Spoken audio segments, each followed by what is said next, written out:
Have you been thinking about working from your tab or maybe taking your kids and their virtual schooling to a campground? Hi, I'm Jen Grover.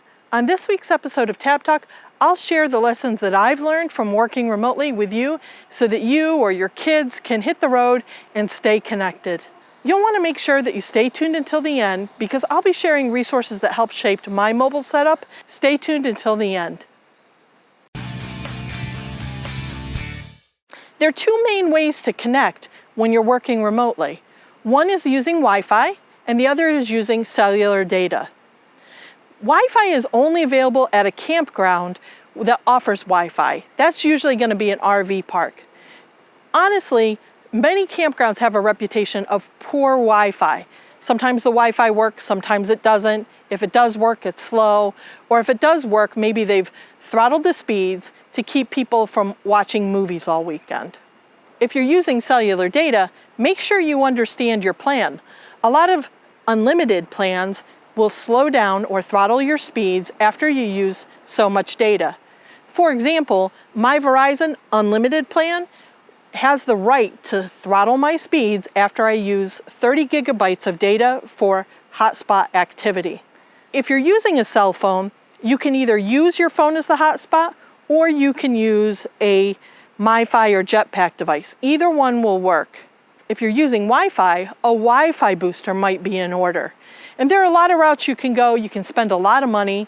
I've done some research. I haven't studied it as extensively as other people, but I've done enough to make it functional for me. If you do happen to be at a campground that has Wi-Fi, there's one piece of technology that can really boost your signal. I use a Nanostation M2 by Ubiquiti Networks. This will boost a signal for me and sometimes pull it in from a far distance. I've used it in a Walmart parking lot, at campgrounds, and it simply boosts my signal. The Nanostation connects over Ethernet to a combination of two peripherals. One comes with a Nanostation and the other is separate purchase. The one that comes with the Nanostation provides power over Ethernet. You can see there are two cords. You're really going to use the power over Ethernet port. I connect it to an air gateway, which acts as a bridge or a router, and it adds an additional layer of security to my device. I can then use it to rebroadcast to all the devices, a couple laptops, cell phones, things like that. So I've been using this since 2016. This isn't the tool I use the most because I do a lot of dispersed camping, but when I'm at a campground and want to use Wi-Fi, this really comes in handy. I picked up this suction cup mount. I'll leave a link for the air gateway, the Nanostation, and the mount in the description below. But I love that the suction cup can work on either on the inside of the tab by connecting to a window or by connecting to the exterior of the tab. Most campgrounds that have Wi-Fi will offer shore power, so connecting the Nanostation Ethernet power adapter to AC electric isn't a big deal. If you're in a parking lot and want to use the Nanostation, you will need some type of inverter.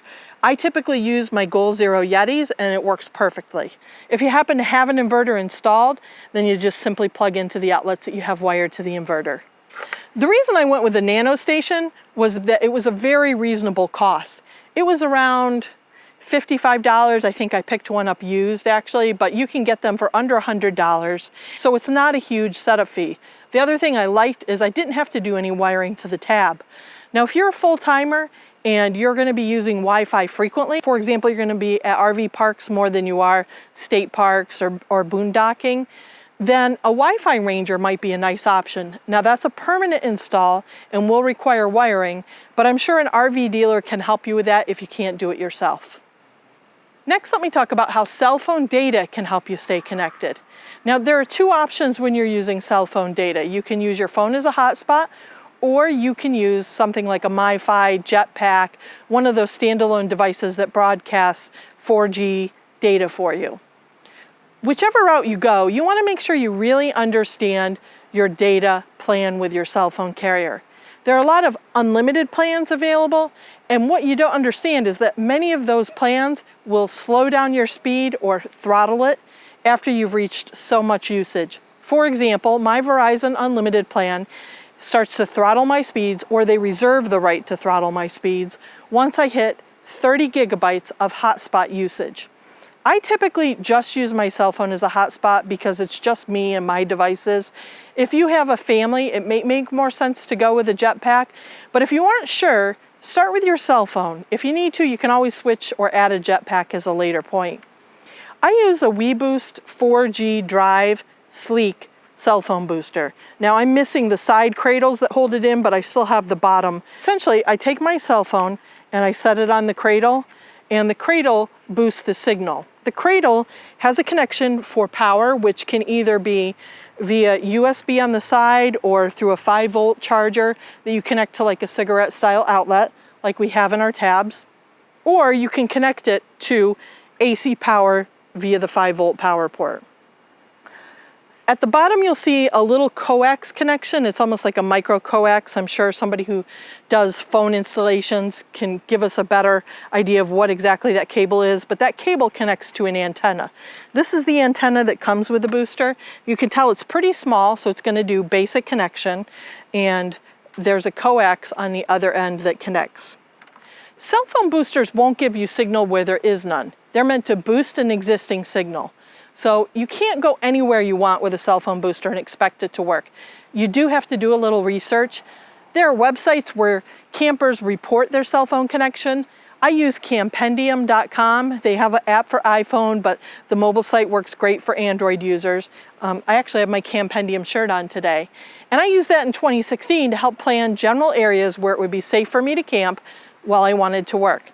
If you have to stay connected while you work, or while your kids are at school, or let's say you just aren't comfortable being somewhere where you're not connected to anything, Campendium can be a great resource for you. Another thing you can do is get a more powerful antenna. Let me talk for a second about the different types of antennas you can get. I showed you the basic antenna that comes with a cell phone booster. Here's another kind, very similar, has a little spring, so there's a little give when you drive, magnetic mount. And with a magnetic mount, you're going to have to find somewhere that you can mount the antenna, whether it be a pole, the top of the tongue jack on the tab, but the aluminum will not hold the antenna. It's not magnetic. Your tow vehicle should work as well. Another style is a trucker antenna. It's an omnidirectional antenna, as you can tell from the spokes, and it connects the same way. You just have to find a way to mount it. Now, the trucker antenna is rumored, I haven't had a chance to use it yet, but is rumored to provide even better signal than this standard taller antenna. The last type of antenna I want to share with you is a directional antenna. Now, the other antennas I've shown you are all omnidirectional, meaning you don't have to point it in a certain way. A directional antenna does have to be pointed toward a cell phone tower, so you'll want to use an app, and there are many in both app stores, to help you find which direction the cell phone antenna is from your campsite. Again, it's got a coax connection. There are screw mounts so that you can mount it on a pole, hoist it up in the air so you get a nice tall line of sight to the cell phone antenna. And this was a Christmas gift, so I haven't had a chance to use it yet, but I've heard great things about the directional antenna. I'm really curious about what other people are doing to stay connected when they travel. I know some people like to unplug completely, I get that. But for those of us who are trying to work and be on the road, this is a great way to take advantage of both. Go ahead and tell me in the comments below what you're doing to stay connected. One last thing I want to throw out for you about staying connected. If you're a hiker and you go into the backcountry, it's important that you have a way to contact people in case of an emergency. Nothing substitutes for good preparation, awareness, and knowing where you're going.